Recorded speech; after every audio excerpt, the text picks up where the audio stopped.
Bagaimana sikap kita terhadap tetangga kita yang resek? Dia janji mau bayar utang, tapi selalu mengingkari. Sementara dia bikin status jalan-jalan, makan-makan, tiap hari ketemu terus karena di samping rumah. Apa kita tetap menyapa, ramah seperti biasa atau cuek saja? Mohon tausiahnya. Tetangga yang resek itu yang piye? Tetangga yang resek. Resek itu apa toh, Ustaz? Tidak tahu. Nah, bahasa kekinian ini. Tetangga yang apa ini? Resek ini apa? Definisi resek ini apa? Ini generasi milenial ini mana ini? Nah, ini bahasa masa kini. Yang resek ini pokoknya sing nganyelke gitu ya. Ini tadi diberi contoh janji mau bayar hutang, tetapi janjinya tidak ditepati. Setiap saat malah justru posting jalan-jalan kemana-mana. Nah, sikapnya bagaimana? Ya sudah, tagih terus. Karena janji mau bayar hutang, tagih dengan cara yang santun. Namun ya, tagih dengan cara yang santun. Mohon maaf, kemarin janjinya bayar hutang, kok belum terbayar, saya segera butuh uang itu. Nah, kalau katanya tidak punya uang, lah kok setiap saat jalan-jalan ke tempat ini ke tempat itu, apa tidak butuh biaya? Ya siapa tahu dia jalan-jalannya mau dijak, tidak mengeluarkan biaya. Ya husnudonnya begitu, maka ditanyakan terus. Jangan ngenengke, sopo aruh terus. Jangan ngenengke. Lawang kalau ada orang yang mulai mendiamkan kita saja, memutus silaturahim dengan kita, Nabi kita bersabda, silman qata'aka. Sambung orang yang memutus tali silaturahim denganmu. Ini perintah Nabi, suri toladan kita. Kalau ada teman, saudara yang memutus hubungan silaturahim dengan kita, jangan dituruti. Kita menginginkan kebaikan di hadapan Allah. Nah, Nabi bersabda, wa khairuhum alladzi yabda'u bis salam. Kalau ada dua orang yang berselisih, maka yang paling baik di antara keduanya siapa dulu yang memulai sopo aruh dulu, memulai salam dulu, menyambung dulu. Maka jangan gengsi, jangan megang ego terus sehingga malu untuk atau gengsi untuk menyambung silaturahim orang yang sudah memutuskan hubungannya. Nah, jenengan pilih gengsi atau pilih kebahagiaan di sisi Allah. Meski sulit untuk nyopo aruh sik, padahal yang memutus hubungan itu sana, kok kita yang diperintah untuk memulai nyambung, padahal ora memulai, sing memulai sana, itu memang sulit. Tetapi balasannya surga di hadapan Allah itu dianggap yang paling baik. Nah, maka Nabi bersabda, silman qata'aka, sambung orang yang memutus tali silaturahim denganmu. Nah, kalau kita ngaku sebagai umatnya Nabi Muhammad, beliau sebagai suri tauladan kita, salah satu perintah beliau seperti ini. Nah, tadi perintah untuk menyambung silaturahim orang yang memutus. Bukan kita yang memutus, tetapi orang itu memutus hubungan dengan kita. Jangan kita ikuti dengan ikut-ikutan memutus hubungan silaturahim. Kalau ngaku umatnya Nabi Muhammad, kita yang nyambung, sekalipun dia yang memutus. Wa'ti man haramak, beri orang yang mengharamkan untuk memberimu sesuatu. Mungkin karena sedang terjadi masalah, kemudian orang itu bersumpah pada dirinya, wes ora sudi ngekei kowe, enggak sudi ngasih kamu apapun. Nah, kita jangan ikut-ikutan. Ora mbok kei ra paten, aku ya ora sudi ngeki kowe. Jangan begitu. Kalau ada orang yang mengharamkan memberi sesuatu kepada kita, lah kita yang memberi kepada dia. Karena kita menginginkan kebaikan dunia akhirat, menginginkan ridho Allah. Wa'fu amman dzalamak, maafkan orang yang menzalimimu, yang berbuat salah kepadamu, maafkan sekalipun orang itu belum minta maaf. Ini kebaikan-kebaikan agama. Idfa' billati hiya ahsan. Ya, balas perilaku buruk orang lain terhadap dirimu dengan perbuatan yang lebih baik. Ini perintah agama, perintah Allah. Sudah menjadi konsekuensi kita menjadi seorang muslim. Kalau tidak mau membalas perbuatan buruk dengan perbuatan baik, maka jangan jadi seorang muslim. Karena perintah Allah bagi setiap hambanya yang beriman, ya, dia ada orang berbuat buruk kepadanya, maka dia balas dengan perbuatan baik. Maafkan sebelum dia minta maaf. Atau seandainya pun tidak minta maaf, tetap kita maafkan. Ya, urusan dia yang menyalahi kita itu tidak minta maaf, nanti urusan dia kepada Allah. Yang jelas kita maafkan karena kita menginginkan kebaikan di sisi Allah. Nah, kalau tadi janji mau bayar hutang kok melinjani terus, ya diingatkan terus. Nah, memang kadang sekarang ini orang itu kalau mau hutang itu koyone apik tenan, setiap saat moro, setiap saat WA atau telepon nanyakan kabar. Begitu wis disilihi, sudah menggunakan, tiba giliran untuk mengembalikan, pura-pura tidak kenal. Pura-pura tidak kenal. Yang dulu setiap hari bisa 3-4 kali WA atau telepon, sekarang seminggu sesasi rung karuan sepisan WA. Bahkan mungkin nomor yang meminjami tadi wes diblokir. Kenapa diblokir? Karena takut kalau ditagih. Kalau ndelalah ketemu ditagih, tidak sedikit. Dulu orang yang mau hutang sedang butuh-butuhnya itu halusnya luar biasa. Baiknya luar biasa. Tutur katanya halus sopan luar biasa. Namun giliran ditagih menjadi kasar. Lah koyo-koyone saya sing rekoso kan sing nyili. Dia minta uangnya sendiri saja seperti itu sampean. Sampai seperti itu. Yang ditagih marah-marah, misuh-misuh, caci maki. Iya. Aku ki ngerti. Utang iki kudu disaur, engko tak saur. Kapan? Engko nek duwe.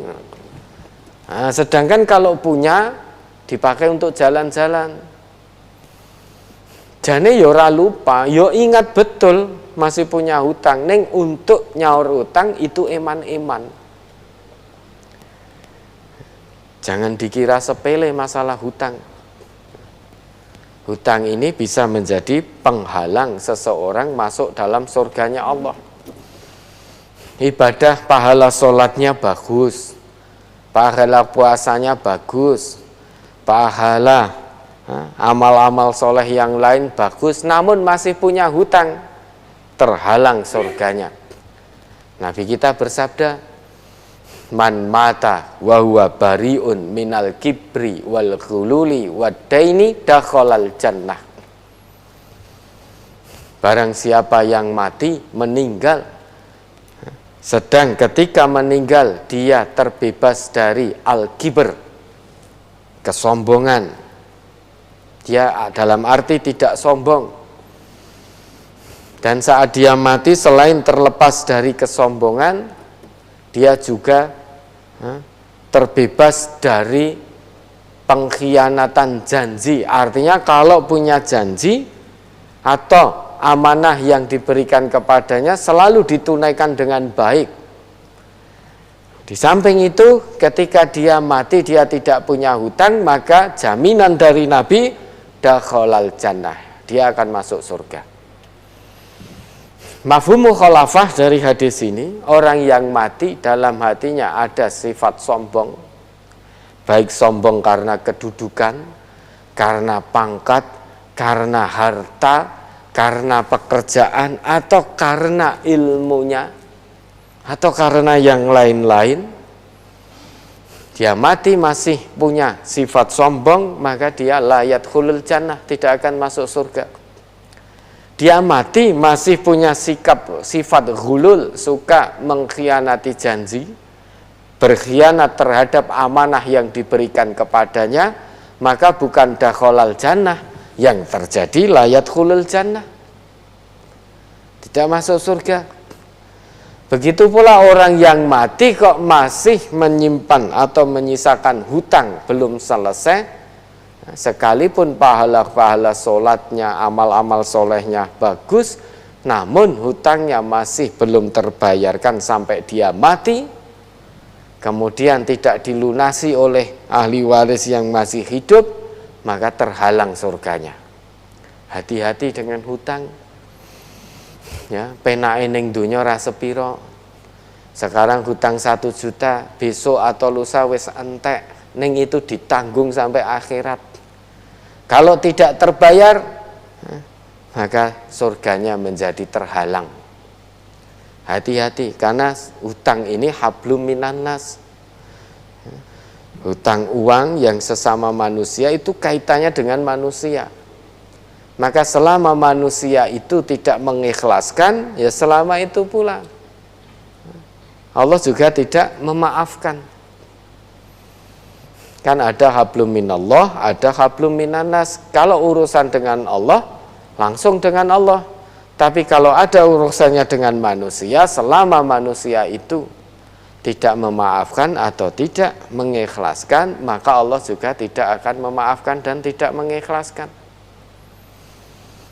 Nah, maka mumpung masih hidup, ya, bisa jadi husnudon saja tetangga tadi lupa tenan, maka diingatkan dengan cara yang santun, tidak perlu diceritakan kepada tetangga kanan kirinya yang lain bahwa fulan atau fulanah itu masih punya hutang pada saya, janjinya nyaur, janjinya mengembalikan, tetapi ya 10 kali berjanji, 20 kali mengkhianati.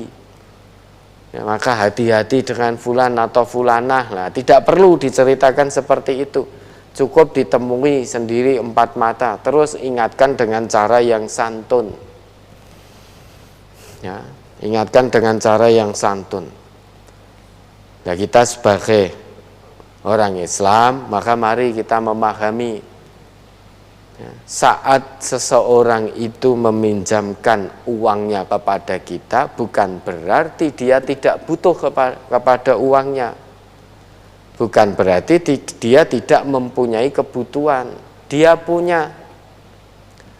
Tetapi karena ingin meringankan, ingin menolong beban saudaranya, maka saat itu dia meminjamkan uangnya. Karena pada saat itu kebetulan ada kelebihan rezeki yang Allah berikan. Namun bukan berarti uang yang dipinjamkan itu tidak dia butuhkan. Suatu saat dia butuhkan, mungkin untuk kebutuhan makan minum keluarganya, biaya pendidikan anak-anaknya, untuk kesehatan dirinya dan keluarganya. Kita tidak tahu kebutuhan saudara kita. Ya, maka sebagai seorang muslim, pegang janjinya. Kalau janjinya mengembalikan 1 bulan, ya 1 bulan usahakan kembalikan. Kalau ternyata selama 1 bulan sudah berusaha dengan maksimal, kok belum ada, mungkin baru ada sebagian, jalin komunikasi yang baik. Berikan sebagian, nanti sisanya kalau Allah sudah berikan lagi. Yang penting jalin komunikasi. Jangan ketemu mong arep utang, bar utang ngilang. Nggak tahu rimbanya kemana. Engkau butuh meneh, ngerti-ngerti, jedul lagi. terus alasan macam-macam dikemukakan. Sing mau silaturahim lah, sing kangen lah, sing inilah. Lah kalau kangen kalau mau silaturahim wingi-wingi ning ngendi gitu. Nah, setelah itu intinya yang kedua, ini saya sedang tertimpa alangan ini. Nanti nek dikei neh ilang meneh gitu. Nah, orang yang seperti itu hobi ngutang, tidak hobi nyaur. Maka kalau saudara melihat tetangga kanan kiri hobine mengutang tok, ra hobi nyaur, lah nanti nek utang lagi tidak perlu diberi.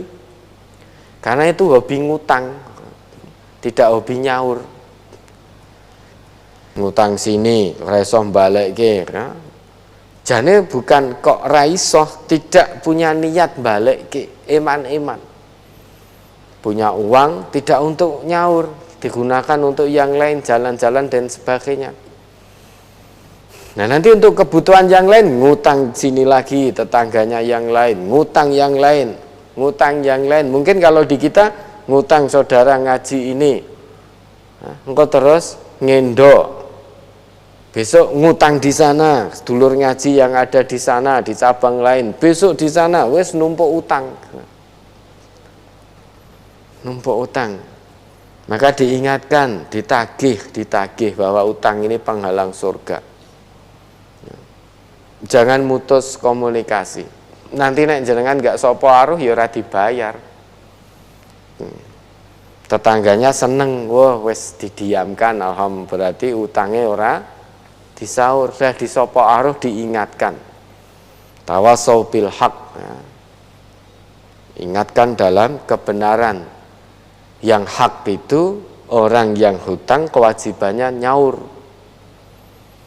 Nah, jenengan yang dihutangi, ya sudah, kalau memang dibelanjani terus janjinya, ya jangan bosan-bosan untuk mengingatkan. Terus tagih secara santun. Mungkin pekan ini belum punya, mungkin husnudon 2 minggu lagi baru punya. Terus begitu. Ya, ada lagi.